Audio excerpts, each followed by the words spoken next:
Hello, and welcome. I'm recording from where I am seated. Today I'm going to be talking about briefly, hopefully, it's not going to be brief. I know I go in without expectation, but the reality is this will probably be like 40 minutes. But I'm talking about these two movies. We've got Who Gets the House and The Goodbye Girl. I'll start with The Goodbye Girl. Gonna try to not do a full plot overview. I did that for another movie, Home Fries, and then I had trouble uploading it. It ended up being like longer than the actual movie itself, so let's not do that. That would be asinine. Anyway, this movie is 1977. Runtime of an hour and 51 minutes, which is an hour and 40 minutes longer than it should be. Warner Brothers, so you know it's good. And it is rated PG. It's a rom-com, of course, from the 70s, starring Richard Dreyfuss and Marsha Mason. I don't know if I have no... Okay, so yeah, I should rephrase that. I am certain that I have at least not knowingly watched anything with Richard Dreyfuss or Marsha Mason. Perhaps I have watched something with them unknowingly. Richard, he's fun. Cool he's a goofy character on the screen. Marsha, I really don't know if I should blame the actor. Do people in the profession prefer the general term actor? I don't know. But I don't know if it's her fault or the director or plot's movie's fault. But not doing it for me. Anyway, so briefly, what happens in this? Marsha, what's her character's name even? It's like Abigail or something. Paula. I was very close. It's Paula. Basically, Paula lives with her daughter Lucy, who's 10. And Paula was in a relationship with this dude Tony, who is an actor. And the movie starts off with with Paula coming home from like shopping or something with Lucy to discover a note from Tony saying that Tony has gone off to like San Francisco. Where are they? Like New York or something? They might be in New York. But he's like gone off to the West Coast to become a film star, to star in a movie and all that. And I think like maybe he had promised to take Paula and Lucy with him, but in this letter he's saying like, nope, it's like not gonna happen. I'm abandoning you guys, bummer. Which is really horrible and tragic at first, but it's later revealed that like Tony is actually married to somebody else, and like has really been stringing Paula along, and not even like manipulatively, it didn't seem, or not in any way that like logically Paula shouldn't have been like, okay, this guy needs to be done with his wife and like commit to me. Like it was pretty clear from my recollection, which I watched this like a week ago or something, maybe even longer, but it was pretty clear that Tony was not committed from the ways that they talked about it, and he was unwilling to be committed. So he was also quite, well, just he seemed to be portrayed as, you never actually see him on camera, he seemed to be quite a pompous, dare we say, narcissistic individual. So it's really kind of shame on Paula for letting things go as long as they did, which may sound insensitive, but she gets to be pretty bad throughout. So I don't know, I lose a lot of empathy for her. I felt empathy at first, but it's just like, this person, kind of insufferable. Anyway, to get to the plot, Paula then finds out, unfortunately, the apartment she's staying at, Tony had always paid for, because Paula, I think she was a former dancer and is now like unemployed single mom. Well, previously not single mom, but well, never filed jointly, I suppose. But anyway, just stay-at-home mom. Which is a very busy, very important job, no doubt. Yeah. So you find out pretty quick that Tony, she thought that like, okay, you know, it's the beginning of the month, he at least like paid rent for the apartment. We've got the apartment until the end of the month. We can make decisions then.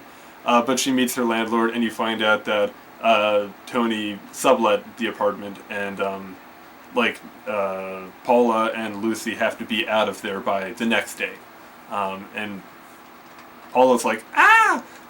But she gets very, what's the word? I don't want to say defiant, but that actually works. So she's stubborn, gets defiant, which, understandable given the circumstances. It feels like her life is crashing down. But she basically says, no, I'm not leaving the apartment. I'm staying here. You guys can't make me leave. Which is awkward because then, around midnight that night, they're supposed to vacate that next day, but I guess the turn of the day, so midnight, Richard Dreyfuss, who's Elliot in the movie, he shows up. It's pouring rain outside, and he's like, I need a place to stay. Hey, I think he comes on very strong. He shows up at the door knocking. He's like, hey, is Tony there? And she's like, Tony, I don't know anyone named Tony. And he's like, this is the address. I have a key for your door. I opened the door, but it was chained shut, so I clearly have the right place. What's going on here? He comes on super strong, kind of forces himself in there, but not really because she lets him in. It's weird. It's the 70s. Some things that happen aged not so well. I don't know. If stuff that happened in this movie happened in a modern movie, it'd be fairly red flaggy. But he just, I don't know, he seems like a pushy individual in general. They honestly, they both seem like they'd be really difficult to get along with. But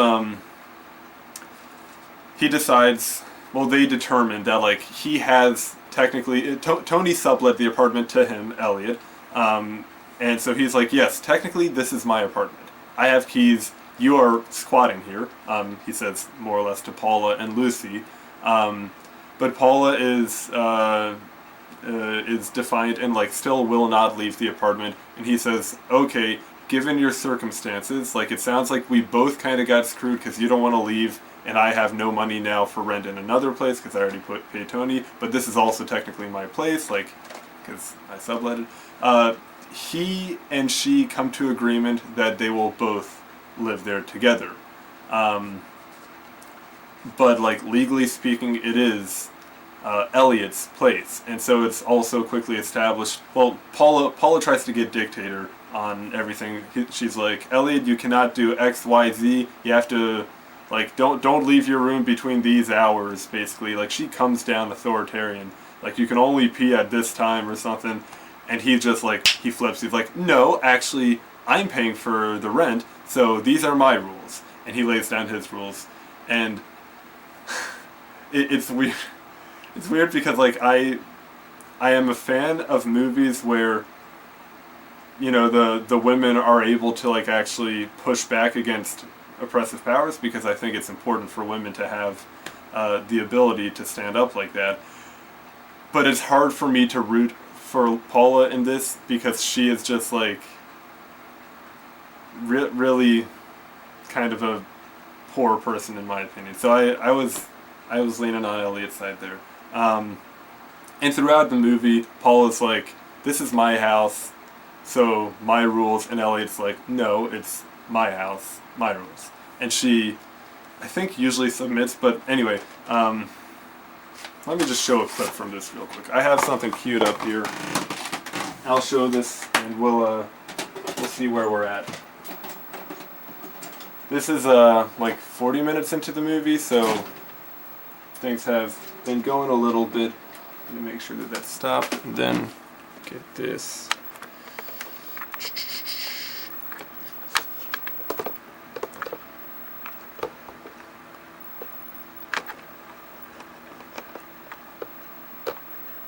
Okay, let me know how this works.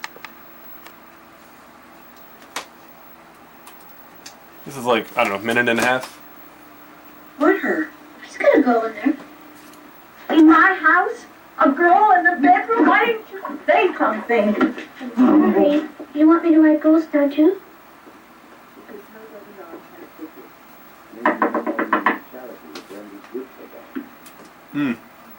Let me also note real quick, Tony and Elliot know each other because they're both actors. Elliot just came from Chicago to take on a very important role in New York, so he too is an actor. It seems Paula cannot escape actors, and she mistrusts Elliot because he's an actor. You knocked? Can I talk to you private? Well, it's a bad time. How about a breakfast? Sorry for that. Is that a girl in there? I certainly hope so. Not in my house. I will not put up with this sort of thing. What sort of thing? You have a girl in your bedroom and I don't object. Rhonda, this is Paul McFadden. Mac lives just down the bedroom a piece. Mac, this is Rhonda Fontana, a gifted and rising young actress. Don't rise. Hi. Hello. Can we talk? This is serious. Hey, Ray. Out. Out? Her out. They have motels for that sort of activity. I have an impressionable 10-year-old daughter in there, and this is not one of the impressions I want her picking up. Now you get that rising young actress the hell out of there. Out of where? Out of my rented apartment that you are staying in out of the goodness of my heart? I will bring home anyone or anything I choose, including a one-eyed Episcopalian kangaroo if that happens to be my kinky inclination. As for what is going on in there, we're rehearsing Act 1, Scene 4 of Richard III. I happen to have a cretin from Mars directing this play, and I need all the help I can get. But however, if I choose to attempt to have carnal knowledge of that gorgeous bar, that'll be her option, my problem, and none of your business. And just for the record, what do you think was little Lucy's impression of what was going on in Mama's bedroom with Tony loving and leaving the forest, huh? Hey, Matt, why don't you turn out some of these lights? We're running up a heck of a bill.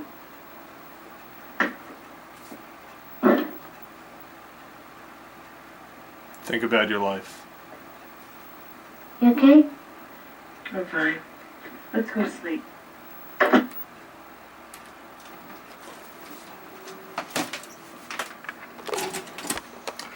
So yeah, she's got a bummer of a situation, no doubt, but she's also like kind of painfully entitled and I don't know, just to me generally obnoxious. I also just love Elliot's wit. Like, yeah, a lot of it doesn't really age well and is insensitive, but it's funny, I think. His line, like, what, a one-eyed Episcopalian kangaroo or something, if that's my kink. Whatever. It's funny. I find it funny. May I find it funny? Thank you. Yeah, there are other times where Paul is just like being completely irrational in my mind. Like there's an unfortunate, and Elliot is so generous like throughout the whole thing. He gets frustrated with her, very understandably so, because she's unwilling to like actually take time. I wanted to also talk about that. Unwilling to take time to process her own emotions and like reaction to this situation, but an important note is like she overshares all of this stuff with her 10-year-old daughter Lucy. Like she puts like when she read the letter the first time that said Tony was leaving, she's like crying that her life's falling apart or something, and Lucy comes over and like, mature adult, you should not make these issues, you know, your child's issue. That's gonna like cause a little bit of damage, but instead she just like gives the letter to Lucy and Lucy reads it herself, and just every time that there are issues she like shares it with Lucy, and it's implied even as like the romance of it moves on and Elliot and Paula fall in love, they have this one really really special night together, and it's something that Elliot had planned. He's very charming when he wants to be, but the next day it's implied that that Paula shared like the whole story of the night more or less with Lucy, which 10-year-old girl, like this is not like these weird romance affair things you're having. It's not probably good stuff to be sharing with your child. Like let the kid worry about, you know, being popular in school or something like that. It just feels very emotionally inappropriate for her to like always not necessarily project. She does at times project, but yeah, just overshare with Lucy and make her own issues Lucy's issues, which actually is, I think, a fairly straightforward quote from the movie. Paul is saying like, what affects my life affects her life, so of course I'm, you know, implied, of course I'm going to share with her. But Elliot, so like really really generous throughout. He actually does let them stay in the apartment that he is paying for, they have no right to stay there, but he lets them for no cost. And while Paula starts seeking out an actual job, he says like, "Hey, I don't have a lot of income right now, but here's money that I can give you to support yourself right now. We can like have communal groceries, communal house goods. Like we can do this together." He's like trying to support her out of just generosity, which he does at some point say, "I'm a good person and I need to be treated well," or something. Something that didn't feel super great, and like kind of sullied the flavor of his generosity. It's like he wanted something in return. What he ended up saying that he wanted in return is for her to be nice to him, which she extrapolated as him saying sexual favors, and then he's like, "No, that's not what I'm saying, just like actually treat me like a decent human being because I am a decent human being," is his words, which I wish he didn't tag on "because I am." That just, I don't know, sullies it a little for me. Like, be selfless in your giving.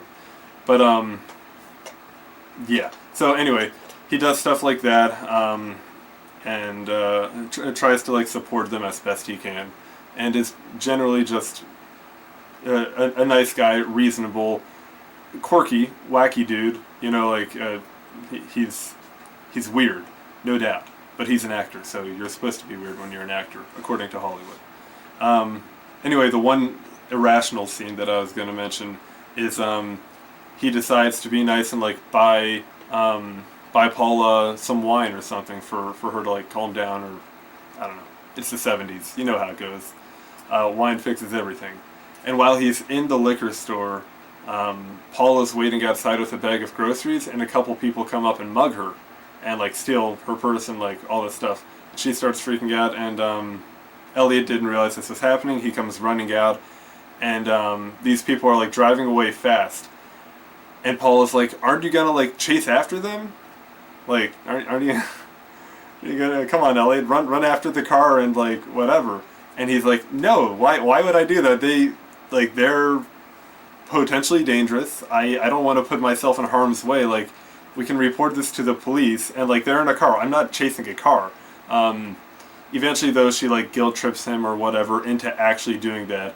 Or no, they see the car later, and she's like, "Come on, like do something about it." And he's like, "Ugh." So he goes and like confronts the people, and they beat the shit out of him. So it's like nothing Paula does, in my mind, is healthy, and I just don't like her at all.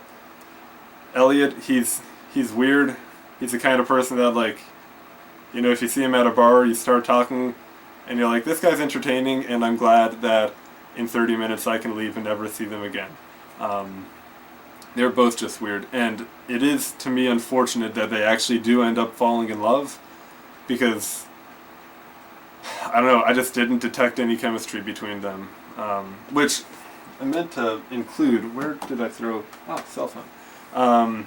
The rate, so this is from the 70s, 77. The IMDb, this has a 7.4 out of 10 and an 80% on Rotten Tomatoes, so it's well received, at least in the 70s. I don't know if Siskel and Ebert were so strict back then, but yeah, I just thought they weren't actually compatible. It just seemed convenient, and yeah, generally did not like the movie. At some point, I basically just stopped watching and started like working on, I don't know, fiddling with something. I have all different projects in my room. I just let it go on in the background. Oh, for the actual resolution of the plot, Elliot, he's playing whatever, King Henry or something, Shakespearean, and his director wanted him to lean into the gay side of King Henry, and Elliot thought that was kind of an abomination because like he feels the plot of King Henry is all about King Henry wanted to bone some ladies or something. I don't know King Henry well enough to say who's got the righter point of view, more correct point of view. But anyway, Elliot's performance, he ends up doing what he wants instead of what the director wants, which the director was okay with. The play absolutely flops, completely tanks, and he feels terrible about it. He starts drinking, whatever. Because like reviews everywhere are saying, "This guy sucks." don't go watch anything with Elliot in it. And he's like, great, this is my debut in New York, and everyone hates me. Bummer, truly a bummer, because now he doesn't have the income. But anyway, he ends up working briefly at a strip club as a bouncer and an advertiser. I don't know what you would call them, like handing the cards out saying, hey, we got ladies. And then he ends up, I guess the finale kind of part, resolution, is he starts working as a improv comic, which is great for him. Like, from that scene we watched, great. Improv comic would be wonderful. And he does well enough there that he also gets a movie deal, just like Tony did. And so he's got to go out west and get $2,000 a week to be in a movie. And of course, when Paula and Lucy find out, oh, by the way, Lucy and Elliot, they get along really well together. The dude and the daughter, like they're tight. They're fond of each other, and it's sweet. It's a very sweet relationship. But this makes, like, past trauma come up. Paula and Lucy both think that he too, like Tony, is going to move out west and ditch them completely. But then he proves in a number of ways that, like, no, he's not ditching them, he's coming back. And they're like, this is really nice, I love you, Elliot. And it ends on a warm, fuzzy, happy feeling like that. But man, I could not imagine being with Paula for so long. She's just, like, so emotionally immature and both of them lack self-awareness in varying degrees, but like if I had to live with one of them, it would definitely be Richard or Lucy. She actually does seem cool, but I would want her parents to also be around because I don't want to have to take care of a 10-year-old. So yeah, that's that movie. If I were to give a rating to it,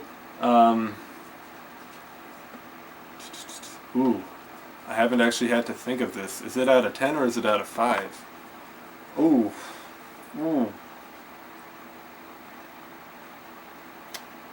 That's a hard question. I'm gonna say, shoot, because like one can't be like The Room, because The Room is one, it's so bad that it's entertaining. A one, actually, this movie I'll have to review at some point. The $1 Billion Hobo. Where am I? This is the worst movie I've ever seen. It is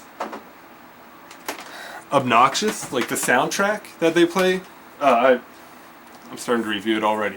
It's just altogether bad. There's not a single redeeming thing about that movie. And I say the only redemption that I had watching it is that my tape is a little deteriorated, so like it would fuzz out at times, and it's just like sweet relief when I didn't have to hear the lead role or the background music or whatever. Very bad movie. So, $1 Billion Hobo is a 1 out of 5, we're gonna say.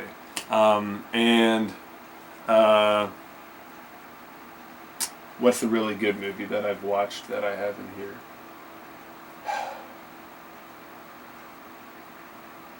I don't know. A 5 is a really good movie. My Dinner with Andre. This, I'm gonna say, is a 2.5. Like, 3 is a kind of movie where, like, if you want to watch a movie, sure, it's not gonna knock your socks off, and it's not gonna, like, really make you feel like you wasted your time. It's just a movie to watch. That's a 3. This I would not recommend watching. 2.5. The Goodbye Girl. Richard Dreyfuss, Marsha Mason. Marsha's acting, I thought, was pretty hard to watch, but I don't know if that's just because I dislike her character or her acting in general. Great, now we can move on to Who Gets the House. This was... Okay, so this one actually was much better received according to the ratings. Sorry, let me also just say it is 1999. Movie from 99. Yeah, IMDb, it got a 4.8 out of 10, and on Rotten Tomatoes a 25%. So people generally hated this movie, which I totally get why, but it absolutely just feels like, I shouldn't say but, and it absolutely feels like a low-budget film from the 90s, early 2000s, late 90s. It is feature films for the family. Will that focus? Yeah. Feature films for the family. And it has like a whole guide on the back on like how to discuss this movie in your family. So thematically, the movie's about divorce and separation. So that's fun. It's got some an interesting cast. Ricky Mabe, I think is how you say his name. I think people would recognize him. I can't remember what else he's in, but he looked familiar to me. Alicia Cuthbert, I don't know how her last name is said. I immediately was like, hold on, that's Kim Bauer from 24. And it is. She's 17 when she acted in this, but in the movie she plays, I want to say like a 15-year-old.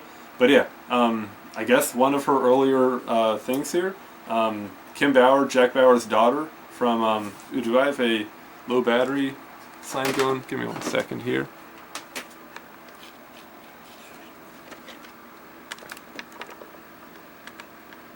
I do have low battery. We'll see what happens. I thought I had a lot more juice there. Anyway, Alicia Cuthbert, Jack Bauer's daughter, she is in this. She plays an older sister. We've got Sophie Lorraine, Carl Marotte, Fatma Kayembe, Emma Isherwood, Sally Isherwood, and, shockingly, George Takei. I don't know what George Takei's doing in here. I think George Takei is... I probably need to watch more George Takei stuff, but he never has struck me as a good...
We're back.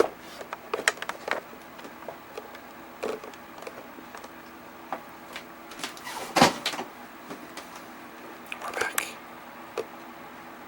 Are we still recording? Ah, we're still recording. To the best of my knowledge. I'll try to cut that out or something. Went through 2 batteries that apparently don't have any juice. So, cool. So yeah. George Takei plays a character named Elliot, so we had Richard Dreyfuss as Elliot and George Takei as Elliot.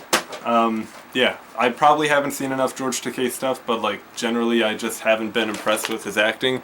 He just seems awkward and like the same persona, more or less, all the time. I don't want to say that he's typecast, but yeah, I don't think he's typecast because, again, shoot, I've not seen a lot of George Takei. I'm generalizing off of very little very little data here, but it just seems like generally whatever character, whatever situation he's playing it as George Takei, so whatever.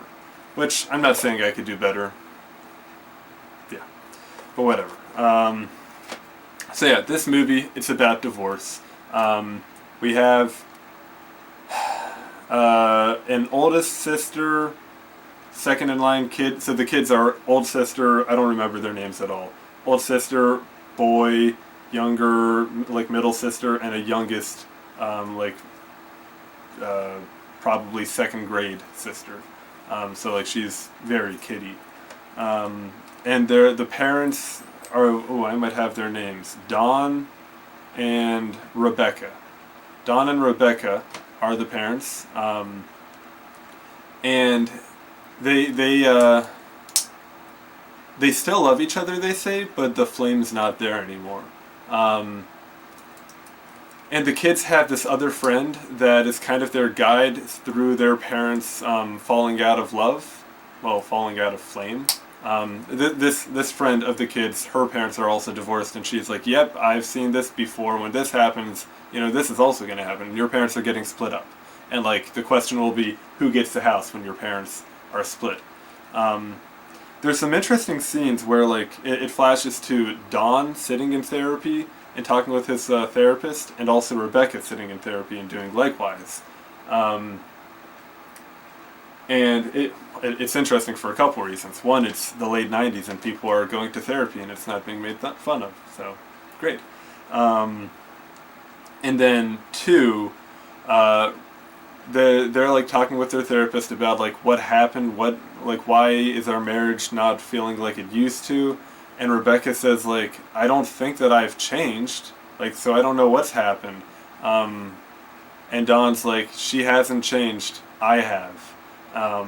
Like he just admits more or less that he's, I guess, the issue. And the issue is like, Rebecca is a very shameless, goofy individual. She'll like accidentally embarrass herself like supremely in public, and she'll just laugh it off and be like, this is life, life's a silly thing. And ostensibly Don, when they were happy together, also would be like, ha, my wife's an embarrassment, this is funny, this is just the way things go. And together they're like two peas in a pod. And like, yeah, they would just laugh all the time. She would make Don laugh, Rebecca would make Don laugh, and it was just great. Things were great. And as Don became a more professional businessman and like family oriented and needing to provide, he fell out of that like willingness to be shameless and build up a pride and an ego, and it's like, I must be upright. And ironically, that ends up biting him in the butt because he's an architect. So he like is building houses, I think. And there's this one really big client that they get the opportunity to work for, or with. Work with? I don't know. But the client is from the South, so he likes family values. He is a cowboy man. He's got a big old gallon or two sized, maybe even 10 when you really think about it, but he's got a big old cowboy's hat, and his family's rootin' and tootin', if you know what I'm saying. And so they're like, okay, before we actually, take you on as a client, we want to get to know you as a person and get to know your family. So they're like, let's have a family dinner. You invite your wife and kids, and like this will be great. And Don's like, me and my wife kind of, but we have to put on, a show for this guy. And basically his wife ends up being her goofy self during the dinner, and he's just like, Rebecca, you're making an embarrassment of me. And the clients end up to not go with Don's business because they love Rebecca, but they don't like Don because he doesn't seem like a family guy. He's embarrassed by his wife. And anyway, that's a subplot that goes on. Throughout it, the kids are like aware that things are not going well for their parents, and so they are hoping to fix things. So they keep arranging scenarios where like their parents have to be in places together, like watching one of the daughters auditions for a play, or like going out to dinner in this other scenario, or like they plan some special event for their parents' anniversary.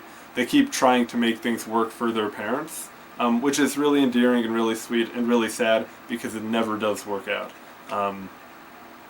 And like one of the youngest daughter listens on the radio every night to, I think it's Dr. Nora, who does like a counseling show. She's Dr. Fraser Crane, but maybe a little more certified and a little less pompous. And she calls in. Actually, technically she doesn't. But a caller with her voice calls in and explains their scenario. And what I'm getting at with the caller calls in with her voice is the son in the family. He's a whiz kid, you know, little smarty pants. He, for a science fair project, develops this voice changing software machine thing where you like receive input voice. We basically have it nowadays with AI. It's kind of funny, but he records people talking and then runs it through a little system, gets things set up, and then another person will speak through a machine and it'll come out as the first person's voice.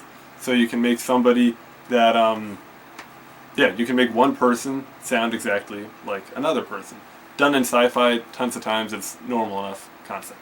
But his idea with this, the experiment he runs at his school, is he takes two students that hate each other. Like he just randomly surveys kids. He's like, who do you hate the most? And he finds two people who like happen to hate each other or find each other really obnoxious. He takes those two and then also finds out who those people really, really enjoy. So like their best friend. So he's got this guy, this gal. They actually dislike each other a lot, but he like kind of speed dating, blind dating, sets up like a curtain between the two, and puts their voice. Well, he puts them through the system and makes it so that they talk like somebody that the other person really, really likes. So he tries to see if like the ideas, the presumptions or whatever that we go into a relationship with, how those affect how the relationship will actually turn out. So if I go in talking to this person that I hate, but they sound like somebody I love and I can't see who it actually is, ostensibly, we might actually get along. I won't find them annoying. And so he runs this with the students. It ends up working out. And like these kids that thought that the other was really obnoxious because they're hearing the voice of someone else, but it's the words of that obnoxious person, they end up becoming best friends. Which is great. So this kid, the son, he decides that he's going to use this on his parents. They're going to call into this radio show, and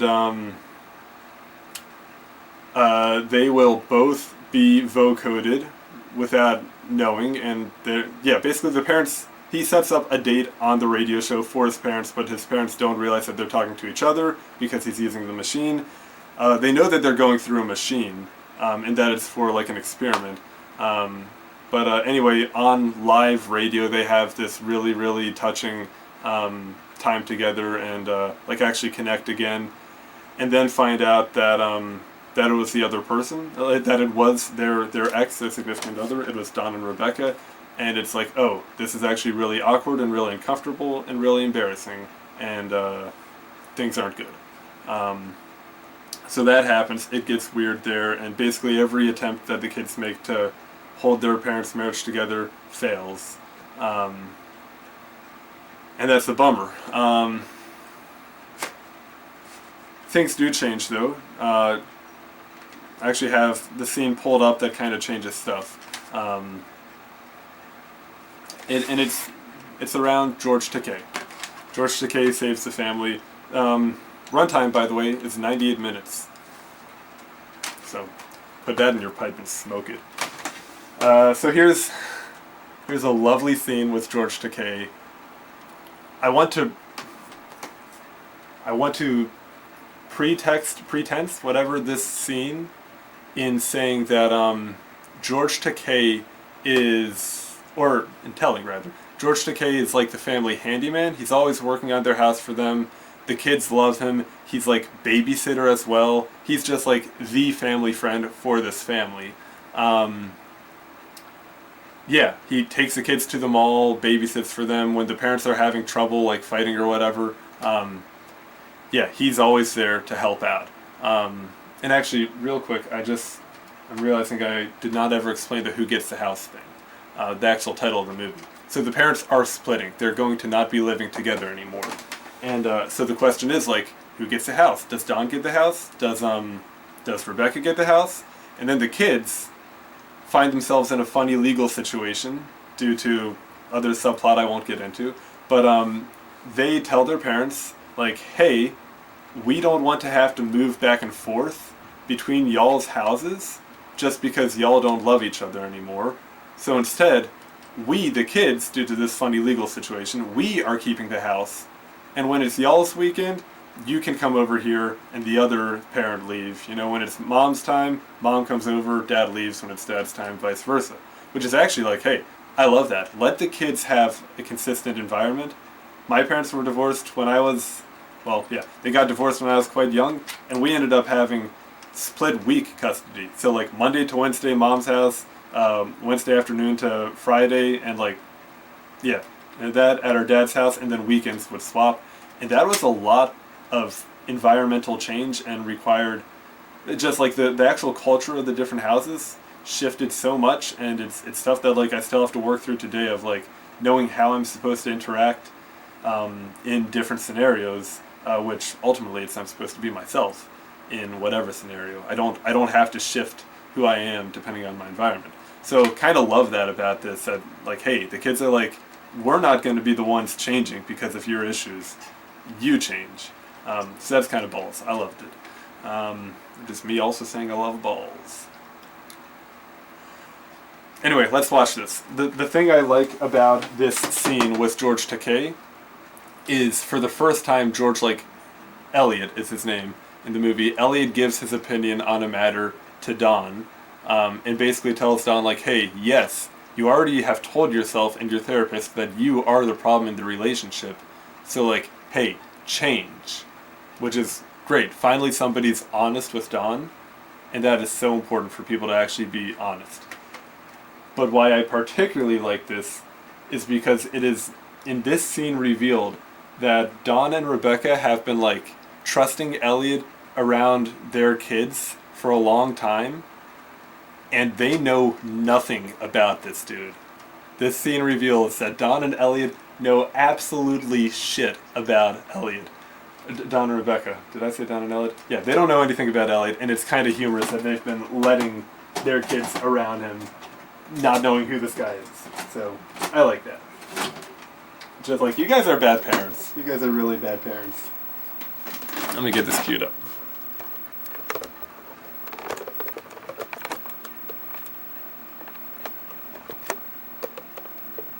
Oopsie.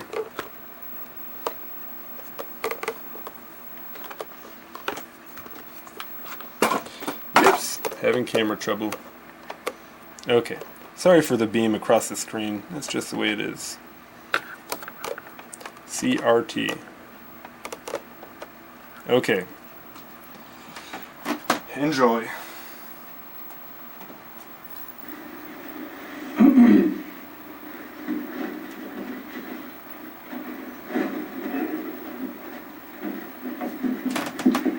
Amy's right. Amy's right.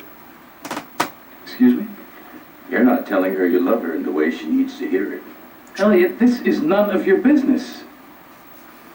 I know the kids have involved you with the dinner and Brian's science project.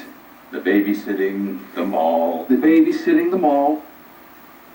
Okay, so I was stupid and I got you involved too. Elliot, I'm sorry. Elliot, please, don't go. I'm sorry. Canadian.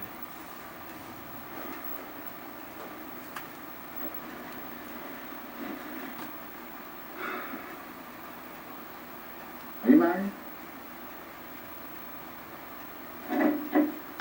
Are you married?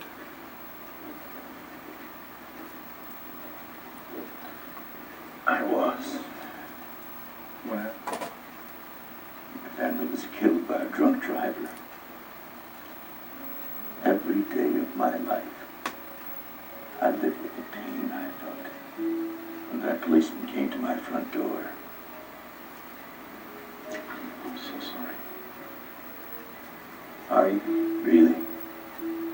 Then why are you letting your family die? Boom. Why would you willingly choose to live my pain? Swallow your pride. Find a way to convince Rebecca that you do love her.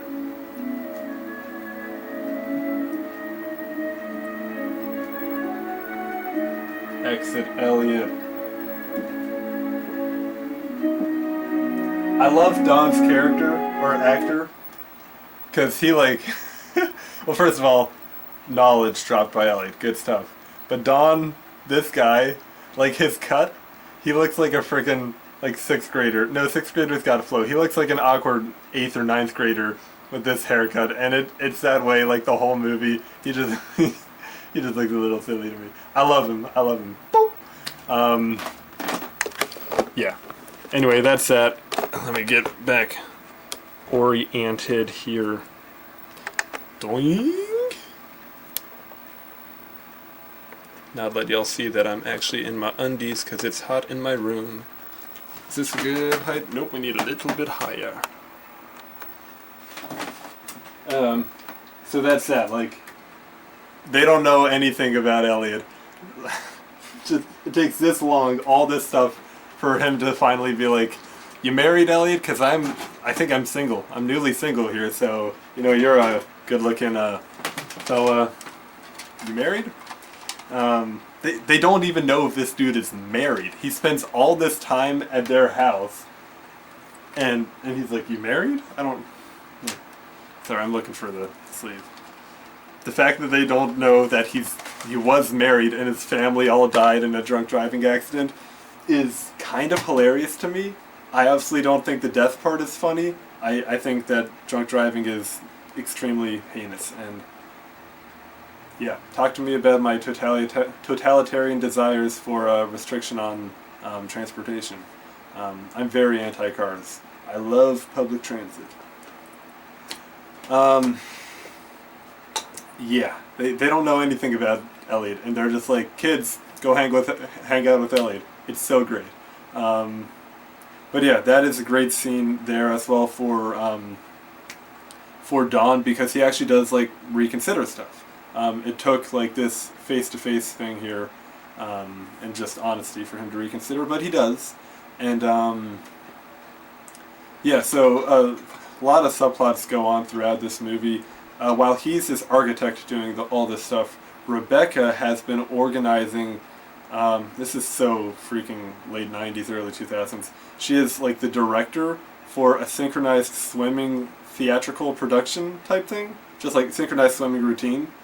And so the way that Don like shows that, you know, it says that he loves her in the way that she needs to hear it, as Elliot recommended, is he attends the synchronized swimming thing, like her final performance. He didn't actually even know that she was doing this, to the best of my knowledge, which just goes to show how little he was trying in the marriage.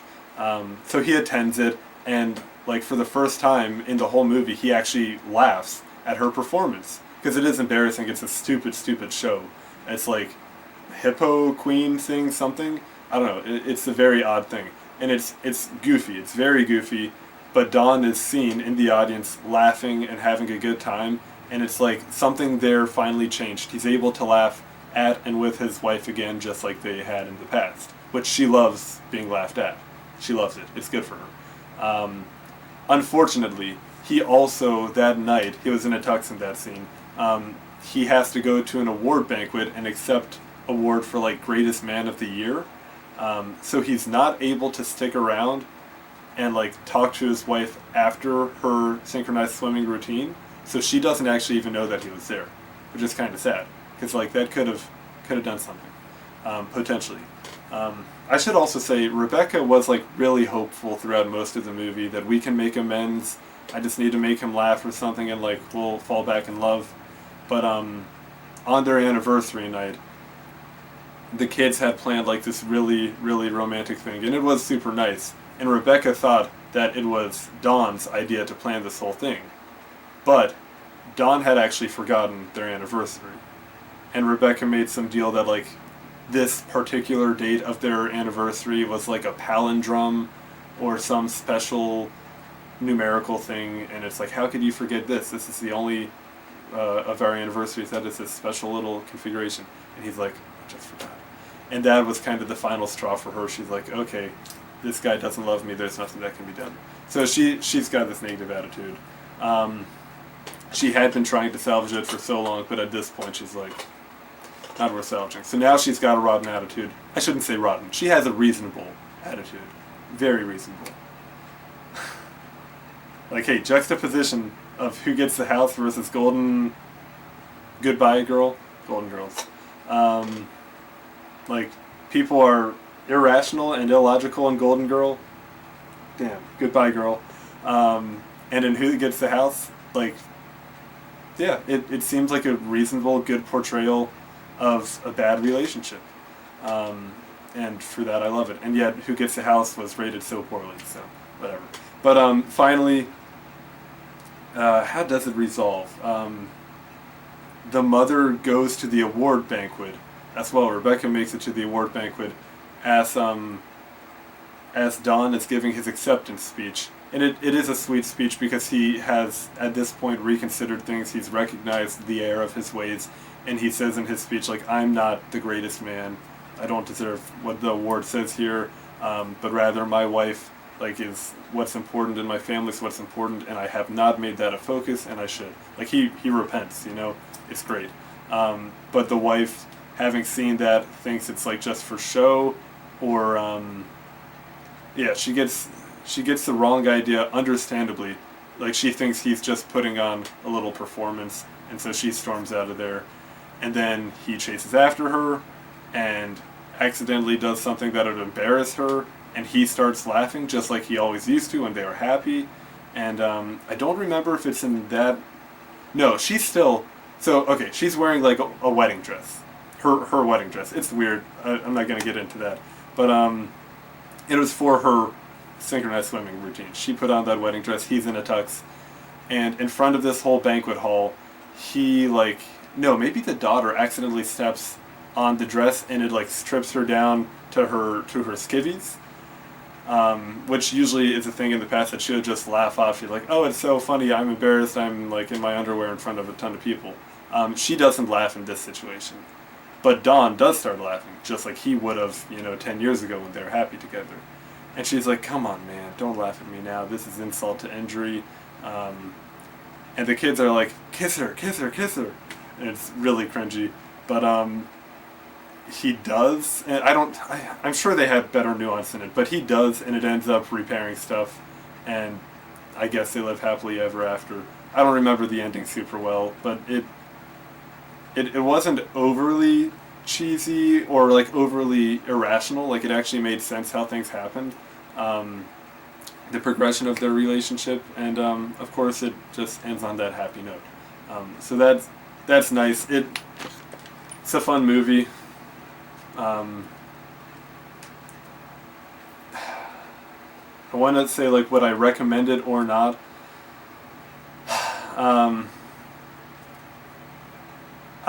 With as many movies that are out there, I wouldn't say watch this movie. But it's a fun movie that I think does a honest portrayal of a lot of relationships. And for that, I think it's valuable.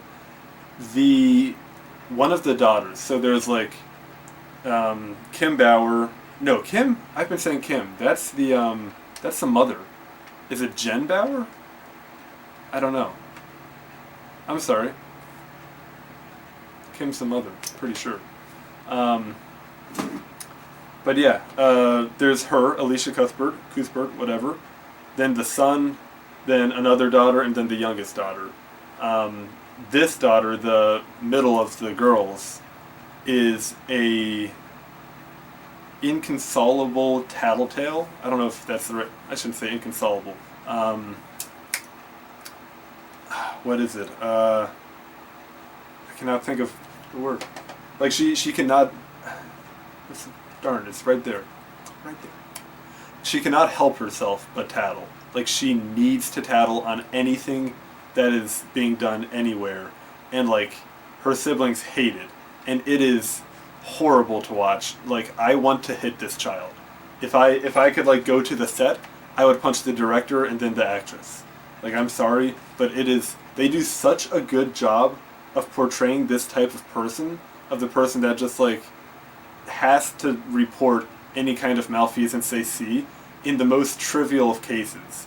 Like, I don't know, brother ate a cookie from the jar. It's like immediately I'm running to mom, I'm interrupting her work meeting, and I'm letting her know that this person just did this tiny bad thing. It's not even bad. It's such a trivial matter. Like, I'm sure a lot of people have encountered humans that are like that, and they just portrayed so well that it makes this a little less watchable. I hate to say that, but like the degree to which they nail that type of person makes this harder to watch,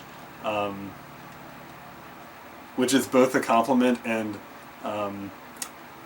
not an insult, but a detriment.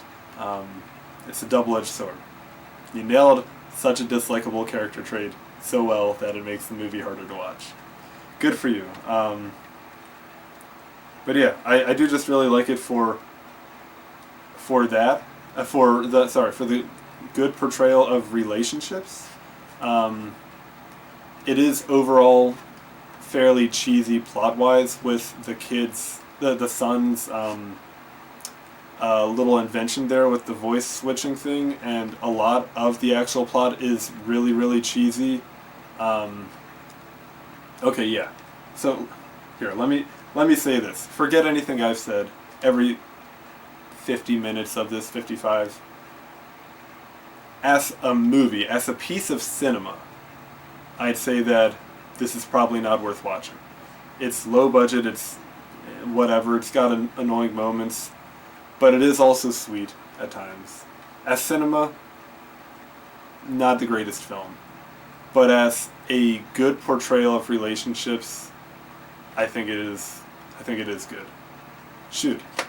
Have I convinced I don't even know. I think I'm facing cognitive dissonance, because I went into making this video thinking that I really didn't like this movie, I'm pretty sure. Like, didn't I start off this going like, both bad movies? Like, didn't I do that? I'm trying to get the reflection right. But now I'm feeling like I actually like this movie. Darn it. A brother can change. In the words of Norm Macdonald on Conan O'Brien, well, a man changes. With Jacques Laguettinon in his youthful porpoise.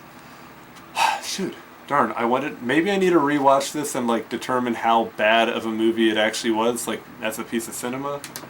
Because I do remember it being done and me just being like, finally. Darn it. Yeah, I don't remember. Okay, we're gonna just wrap it and say that like, yeah, this is bad movie, but good content. Good lesson.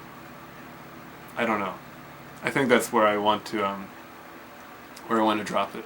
Here, I'll read the back to y'all. It says, quote, Dawn used to laugh at the funny things I did, Rebecca Reese tells her therapist, but now all I do is embarrass him, she adds, knowing that their marriage is careening toward separation. Dawn and Rebecca's 4 children know their parents love each other deeply, so they unite to form Operation Get Together. But when a well-choreographed anniversary surprise dinner doesn't do the trick, their best hope is a wacky science fair experiment and a clever voice-altering apparatus. Even radio talk show host Dr. Nora tries to crack the code of silence between mom and dad. But despite everyone's best efforts, only Dawn and Rebecca can let go of past offenses, restore their lines of communication, and reconstruct the most important thing they will ever build, their marriage. Approximately 99 minutes. And then the Parents' Guide for Family Discussion on the back says, let me be in frame. It says, Dawn and Rebecca reached a point where they barely spoke with each other. How do you keep barriers from blocking your lines of communication? Why is this important? Or why is that important? Brian's experiment proved that Brian is the son. Experiment proved that people allow preconceived ideas about others to limit their circle of friends. On what basis should you choose your friends? The kids were tempted to blame themselves for their parents' separation. Was it their fault? Whose actions can you control? Don learned how important it was to tell Rebecca he loved her in the way she needed to hear it. How do you show love to your parents or children? How do they need to have you show love? Don said we should look for the imperfections only in ourselves and the good in others. What did he mean? How can his advice help us? Those are good questions. Damn. Okay. Look at me reconsidering this thing at the wazoo. I was going to do these reviews so that, like, I could have some stamp of having watched these movies other than just know that I've watched them.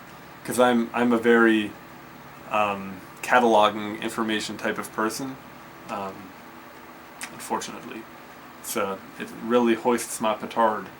But yeah, so I was going to do these reviews so that I could, like, catalog having watched this and then get rid of the tapes so I can make room for more tapes. But maybe I actually want to hold on to this one. Goodbye Girl is out of here. And once I do The $1 Billion Hobo, that thing's out of here. Bad movies. But this, I don't know. Out of 5, I really need to rewatch it now. It won't happen probably for another year, hopefully, at least. But I'm gonna say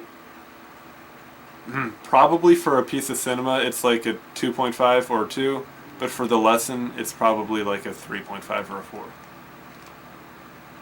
I don't know. Whatever. Sorry.